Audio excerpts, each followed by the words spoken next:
ये जो आप लोग धरना प्रदर्शन यहाँ कर रहे हैं, किन मुद्दों को लेके है वो आप जानते हैं? हमारा सिंगल पॉइंट डिमांड है कि हमें अंडर आर्टिकल 2 एंड आर्टिकल 3 एक ग्रेटर त्रिपुरालैंड का स्टेट चाहिए या त्रिपुरालैंड का स्टेट चाहिए। और ये हमारा डिमांड है क्योंकि हिंदुस्तान में शायद एक ही राज्य होगा जहाँ में ओरिजिनल जो हमारी पॉपुलेशन है, जो हिंदुस्तान की पॉपुलेशन है, वो आज 30% हो गई है।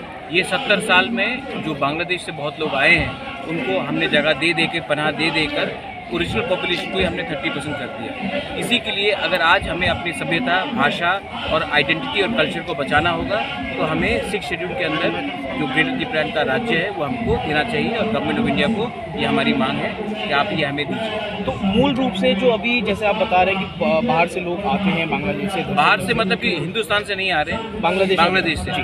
तो उसमें क्या क्या हनन हो रहा है? जो आपके लोग वहाँ पे हैं उनको क्या हनन हो रहा है? ये बात आप महसूस कर सकते हैं, आपको शब्द में मैं बोल नहीं सकता हूँ क्योंकि ये कहीं में इंडिया में नहीं हो रहा है, सिर्फ त्रिपुरा में ही हो रहा है।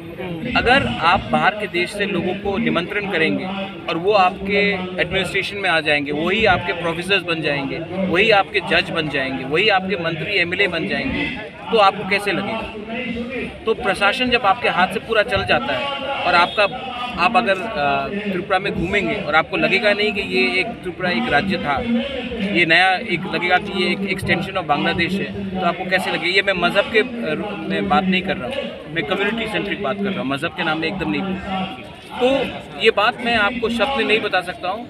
आप लोग आइए कभी और आप त्रिपुरा को देखिए, आपको नहीं लगेगा बहुत पार्ट्स में कि ये एक इंडिजिनस राज्य था जो 5000 साल से कायम था और 70 साल में हम बर्बाद हो चुके हैं। एक अंत में महाराज जी ये जानना चाहेंगे, जो ये आप प्रोटेस्ट कर रहे हैं इसमें क्या आपने केंद्र सरकार को ज्ञापन दिया है या किस तरह ये केंद्र सरकार को ज्ञापन दिया है? यहाँ में हम काउंसिल में पावर में भी है त्रिपुरा में, हमारे संग 8 एमएलएज भी हैं और IPFT और त्रिपुरा मोता 2 अलग पॉलिटिकल पार्टीज हम एक हो चुके हैं इस डिमांड में और केंद्र सरकार भी जानता है कि हमारा क्या डिमांड है। अब मैं केंद्र सरकार को यही बोलना चाहता हूँ कि आपने कानून पास किया है जहाँ में बाहर के शरणार्थी को भी हम बना दे रहे हैं सिटीजनशिप अमेंडमेंट एक्ट करने के बाद। उसके बाद आज हम तो हिंदुस्तान के लोग हैं, हमारे बारे में सोचिए, हमें भी कुछ कॉन्स्टिट्यूशनल सोल्यूशन दीजिए क्योंकि जैसा चल रहा है और अब ऐसा नहीं चलेगा। धन्यवाद महाराज। Thank you.